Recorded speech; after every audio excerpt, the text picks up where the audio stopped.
Queridos, a paz, e nós vamos então hoje meditar um pouquinho, ouvir o que o Senhor tem para nos falar a respeito de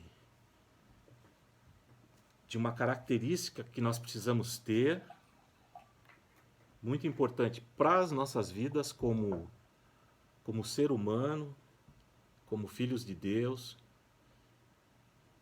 E a palavra-chave para o que nós vamos falar hoje, então, é a palavra esperança. E nós poderíamos dizer, então, até ter esperança. Existem definições no dicionário para essa palavra. E esperar, e o verbo esperar, ele pode ter algum sentido. Um deles é realmente de você esperar que algo aconteça, esperar que alguma coisa se resolva.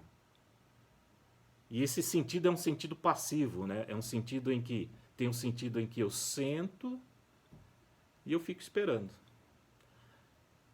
Poderíamos exemplificar: eu espero que o meu filho tome jeito na vida. E aí eu sento e espero. E fico esperando. Né? Eu espero que o emprego apareça para mim, porque eu estou desempregado. Aí eu sento e espero. Mas a esperança que nós vamos falar e que nós vamos pensar um pouco, ela é um pouco diferente. Ela está mais associada a um verbo não muito usado na nossa língua portuguesa, mas ele existe, acredite em mim, né? O verbo esperançar,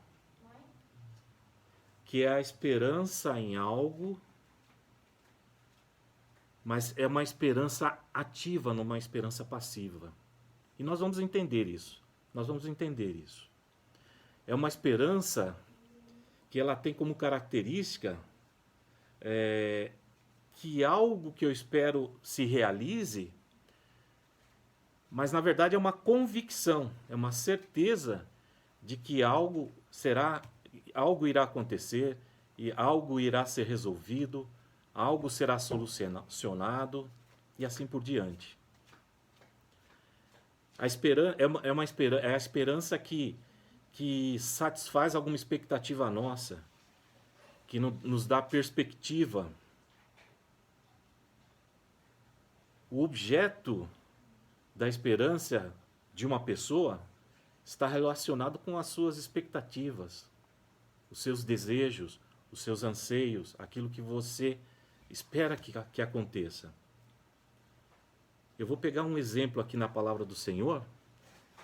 Essa não é a palavra central que nós vamos estar meditando, mas ela é um exemplo.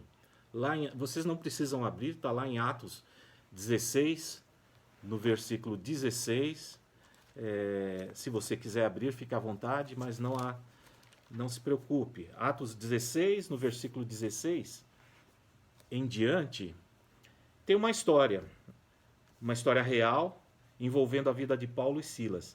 E diz assim: certo dia, indo nós para o lugar de oração, Paulo e Silas indo para o lugar de oração, encontramos uma escrava que tinha um espírito pelo qual ela predizia o futuro.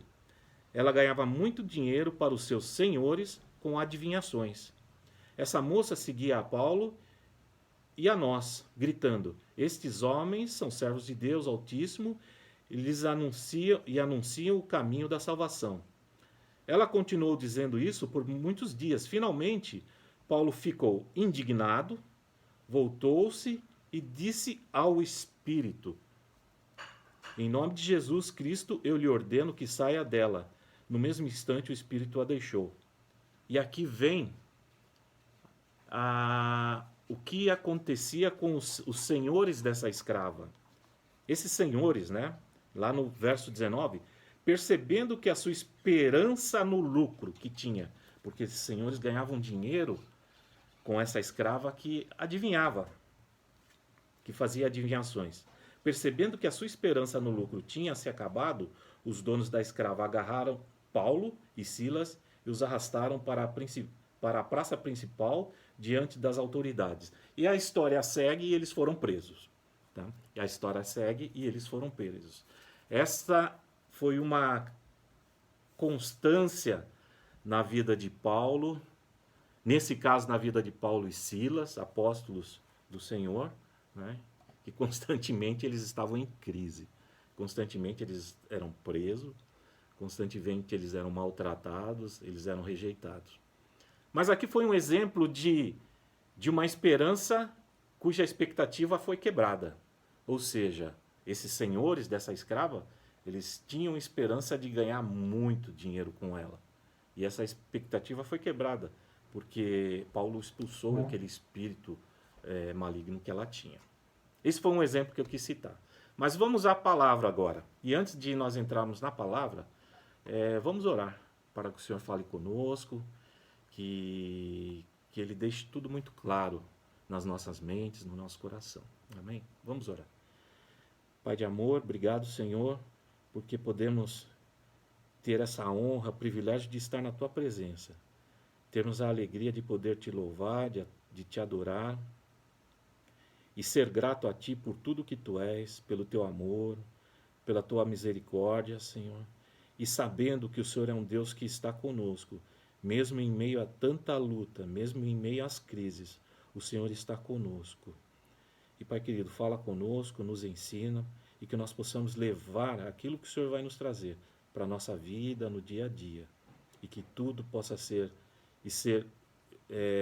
resultado, Senhor, resulte, Senhor, para a Tua honra, para a Tua glória, Senhor, para a edificação das nossas vidas, para que possamos ser uma vida melhor na Tua presença. Em nome de Jesus eu Te louvo e Te agradeço. Amém. Amém. Então nós vamos abrir a Bíblia num outro trecho da vida, da história e da vida de Paulo, em Filipenses.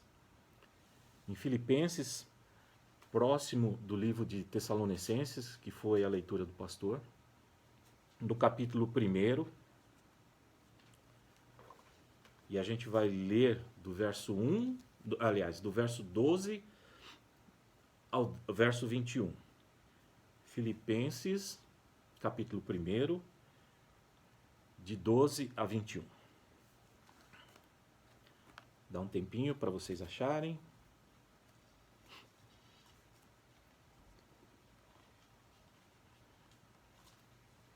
Amém. Filipenses 1, verso 12. Paulo dizendo, né? Quero que saibam, irmãos, que aquilo que me aconteceu tem, ao contrário, servido para o progresso do Evangelho. Como resultado, tornou-se evidente a toda a guarda do palácio e a todos os demais que estou na prisão por causa de Cristo. E os irmãos, em sua maioria, motivados no Senhor pela minha prisão, estão anunciando a palavra com maior determinação e destemor. É verdade que alguns pregam Cristo por inveja e rivalidade, mas outros o fazem por boa vontade. Estes o fazem por amor, sabendo que aqui me encontro para a defesa do Evangelho. Aqueles que pregam Cristo por ambição egoísta, sem sinceridade, pensando que me podem causar sofrimento enquanto estou preso, pensando que me podem causar sofrimento enquanto estou preso. Mas que importa? O importante é que de qualquer forma, seja por motivos falsos ou verdadeiros, Cristo está sendo pregado e por isso me alegro.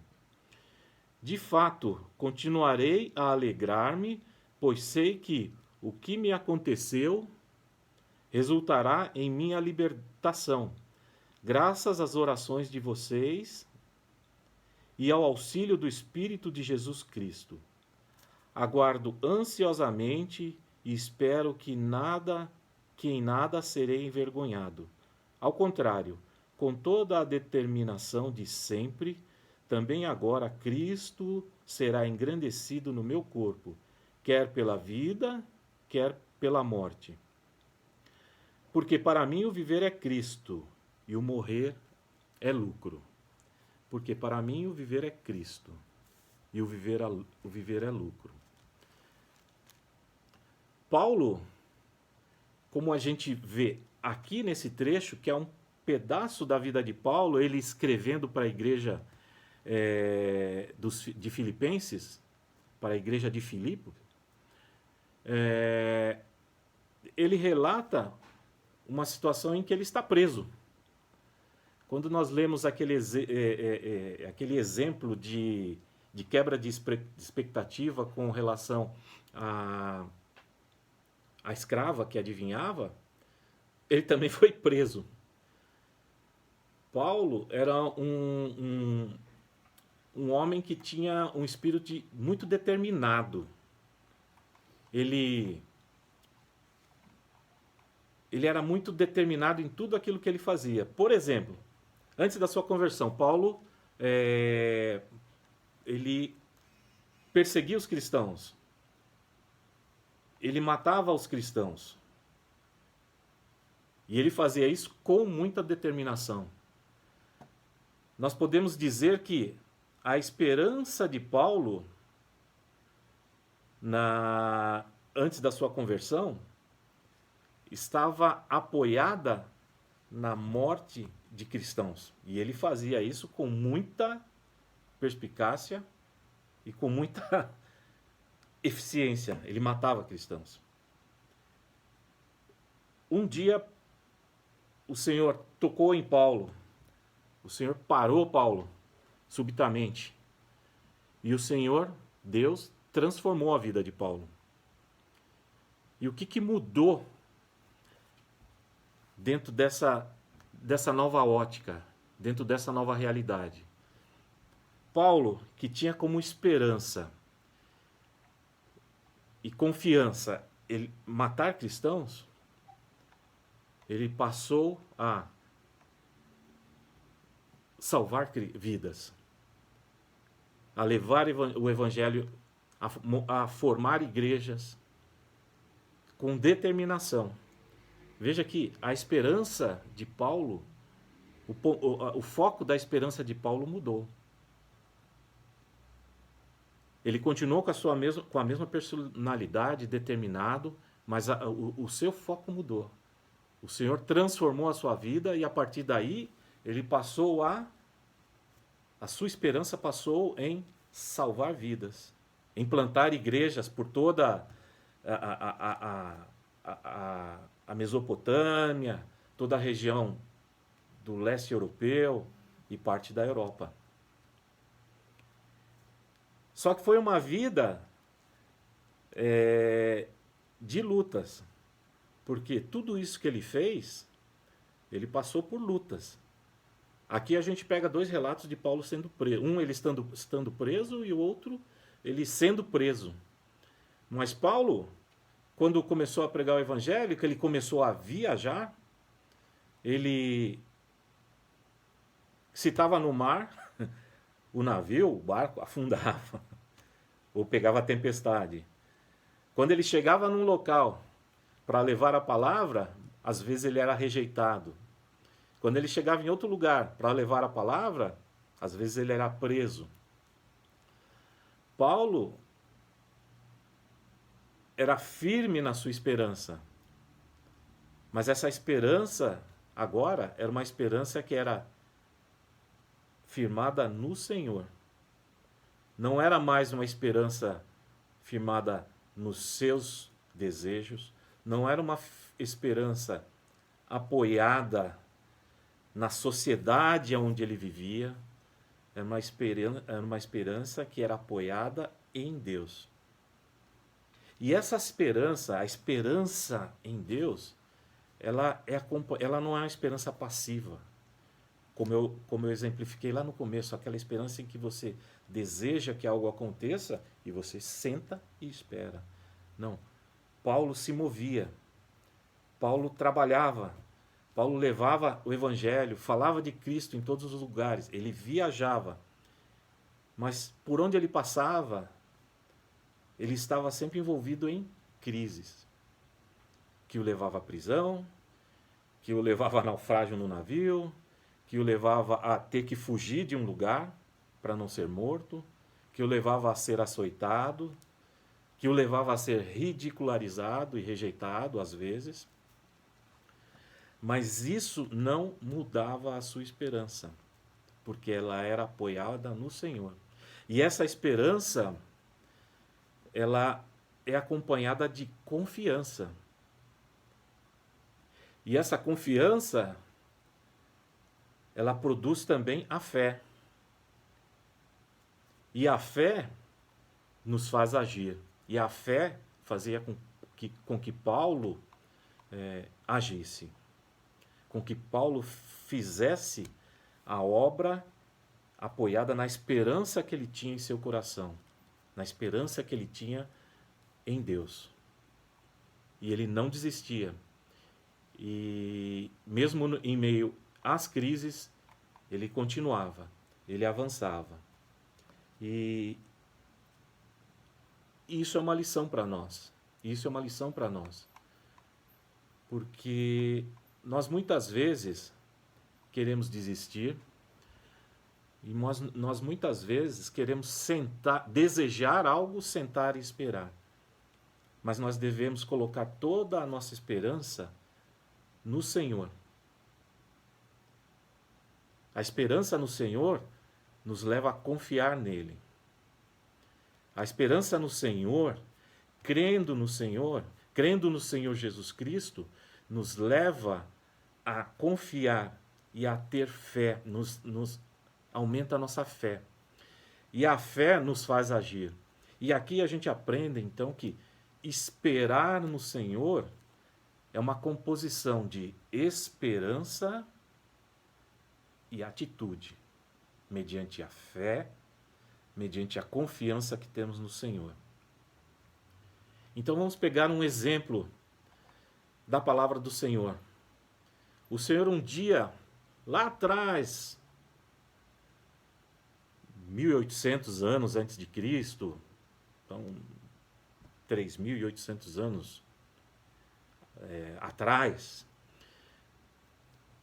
separou um homem e falou: você vai retirar o meu povo do Egito e vai libertar esse povo. Esse homem era Moisés. E Moisés fez isso. E Moisés creu no Senhor. Moisés confiou no Senhor. Ou seja, Moisés colocou todas as suas esperanças no Senhor. E o Senhor moveu o coração de Moisés. E o Senhor deu confiança a Moisés. Moisés teve fé. E Moisés cumpriu tudo aquilo que o Senhor pediu que ele fizesse. E Moisés retirou o povo do Egito. E o povo ficou vagando no deserto. Devido à desobediência, o povo de Israel ficou vagando no deserto por 400 anos. Mas aí, interessante, porque Deus permitiu que o povo ficasse vagando no deserto. Mas ao mesmo tempo que Deus permitiu que o povo ficasse vagando no deserto para aprender algumas coisas, a esperança de Moisés não acabou. Moisés continuou firme no propósito de conduzir o povo, apesar de todas as dificuldades. Vamos pegar um outro exemplo da palavra? Noé. O Senhor estava descontente com o povo na terra, devido ao pecado, devido a tudo que estava acontecendo, e ele fala para Noé: Noé, constrói uma arca, eu vou te dar todas as medidas e como você vai fazer, porque eu vou destruir, eu vou encher a terra de água, eu vou afogar todo mundo, eu vou exterminar a raça humana, mas eu vou salvar você e a sua família. Noé poderia pensar, porque ele recebeu a instrução de como construir a arca, falou: não, isso aí é loucura. Uma que eu vou demorar muitos anos para construir essa arca. Outra que não é possível que Deus vai fazer isso. Não acredito que Deus vai fazer isso. Mas não. Moisés colocou a sua esperança no Senhor. Ele confiou no Senhor. E ele agiu. E ele fez a arca. Levou um tempão. Levou um tempão. Mas porque ele colocou a sua esperança na salvação e resgate da sua família, e ele confiou no Senhor, ele fez a arca. Por mais que tenha demorado. E com isso, ele e a sua família foi salva do dilúvio. E ele, com a sua família, geraram a descendência até os dias de hoje. Por quê? Porque ele colocou toda a esperança dele no Senhor. E ele confiou. Um outro exemplo que nós temos na palavra Jó. Jó, ele foi. Deus permitiu, veja que interessante, Deus permitiu que ele perdesse saúde. Jó, que era um homem rico, um homem temente a Deus, um homem que confiava em Deus, um homem que honrava ao Senhor, um homem que cultuava ao Senhor, ele com a sua família. Deus permitiu que ele perdesse os bens, que ele perdesse família, que ele perdesse riqueza, mas Jó não se abalou, porque a esperança dele estava apoiada em Deus. E Deus honrou a vida dele no fim, porque ele não foi abalado. Mas ele não foi abalado por quê? Não é porque ele era forte, não era porque ele tinha uma personalidade firme, não é porque ele era um super-homem. É porque ele colocou a vida dele nas mãos do Senhor. Toda a esperança dele estava no Senhor. Agora vamos pensar nos nossos dias, vamos pensar em nós. Nós vivemos momentos de crise nesses dias. Muito se tem falado.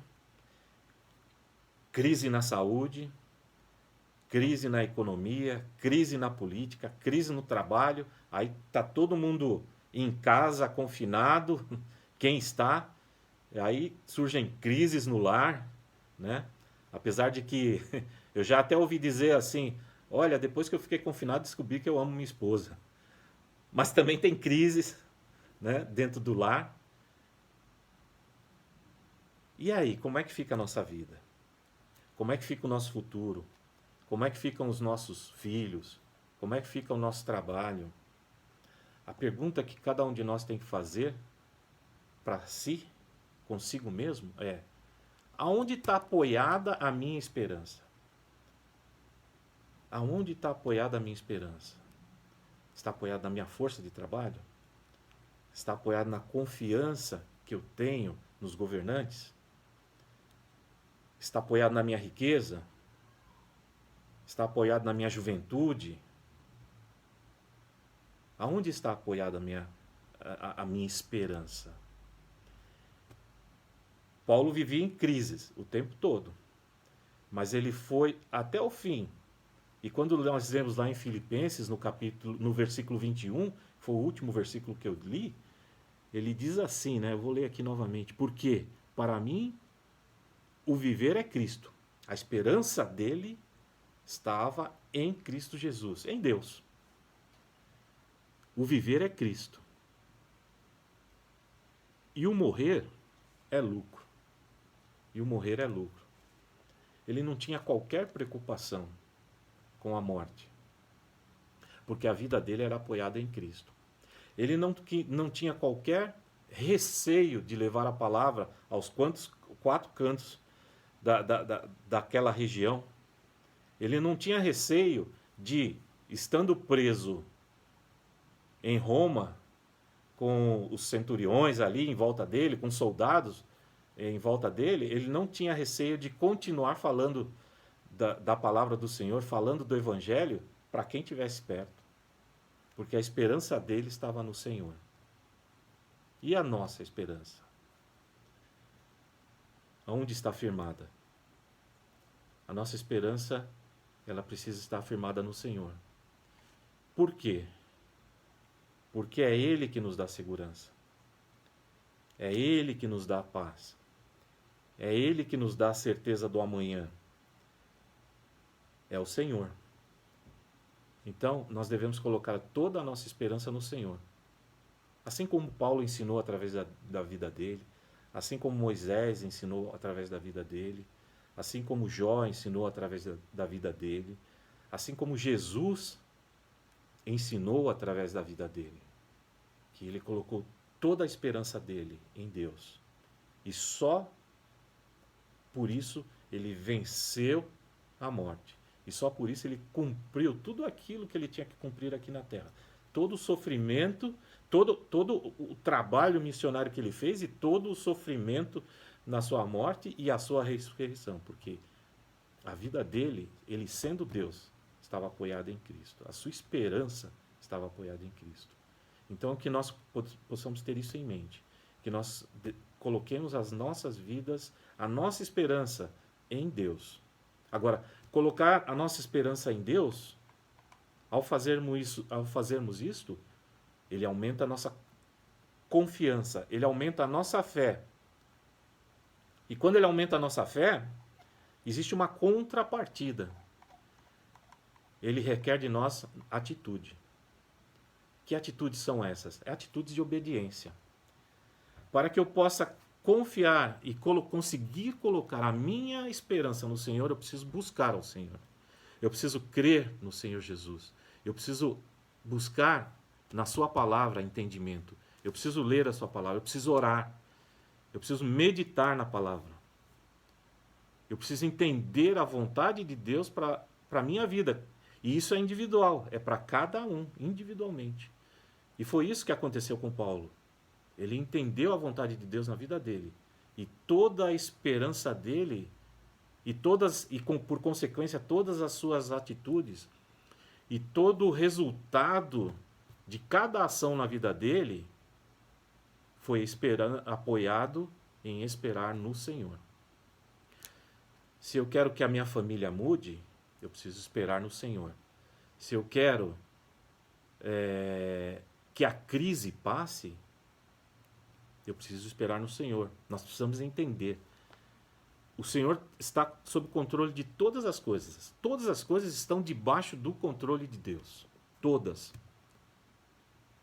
E Ele está deixando a crise rolar, por enquanto. Ele está deixando. Nós devemos orar, nós devemos pedir ao Senhor, Senhor, que essa crise passe. Mas Ele está no controle. E vai chegar um momento em que a crise vai passar porque a igreja dele está orando. Mas nesse momento ele está deixando a crise rolar. Por quê? É essa a pergunta que nós devemos fazer. O que o Senhor quer me ensinar? Eu quero colocar toda a minha esperança em Ti, Senhor. Mas para que Ele possa fazer isso, Ele precisa nos ensinar, Ele precisa nos mostrar algumas coisas. A gente quando ora e a gente quando conversa sobre os nossos desejos que nós colocamos diante de Deus, nós falamos, tudo tem o tempo de Deus. E o tempo do Senhor não é o nosso tempo. E isso é verdade, é bíblico, isso é verdade. Mas o tempo do Senhor, para que ele role e aconteça, que não é o nosso tempo do relógio, não é as nossas 24 horas do dia, é preciso que algo aconteça na nossa vida. E é isso que nós devemos colocar diante do Senhor. Senhor, eu coloco toda a minha esperança em Ti. Mas me mostra qual é a sua esperança em relação a mim. Qual é o seu desejo em relação à minha vida. O que o Senhor espera de mim. E quando você fizer isso, Ele vai falar com você. Ele vai te deixar às claras de tudo que Ele quer. E a nós cabe obedecer, entender e obedecer. O Senhor quer nos salvar, isso está na palavra, por isso que Ele mandou Jesus Cristo. O Senhor quer nos abençoar, o Senhor quer que nós tenhamos uma vida próspera, ou seja, o Senhor não quer que nada nos falte de material. Não necessariamente precisamos ser ricos, mas que nada nos falte. O Senhor quer nos dar saúde, o Senhor quer nos dar uma família bonita, unida, feliz. O Senhor quer nos dar trabalho. O Senhor quer nos dar dinheiro. Mas o que eu quero fazer para o Senhor? O que o Senhor deseja de mim que eu preciso fazer? como alguém que espera no Senhor. E é isso que nós precisamos colocar diante de Deus, escutar, porque Ele vai te falar, e obedecer. E que nós possamos, a partir disto, colocar toda a nossa esperança no Senhor, mas colocar a nossa vida à disposição do Senhor para abençoar outras vidas. Paulo não tinha crise para ele, a crise estava lá. Quando a gente lê a Bíblia, lê tudo o que aconteceu com ele, era só crise. A gente fala como que um homem, sofrendo tudo que sofreu, levava paulada de todo jeito, não desistia daquilo que Deus requereu dele, de levar o Evangelho, de plantar igrejas, de cuidar de igrejas. Essas cartas que nós lemos de Filipenses, Tessalonicenses, são cartas de Paulo às igrejas, cuidando das igrejas, dando orientação, pedindo alguma coisa, cobrando alguma coisa, exortando para alguma coisa, chamando a atenção de algum ponto, por algum ponto. Né? E ele fazia tudo isso em meio à crise. A crise não impedia Paulo de avançar. E é isso que Deus quer de nós.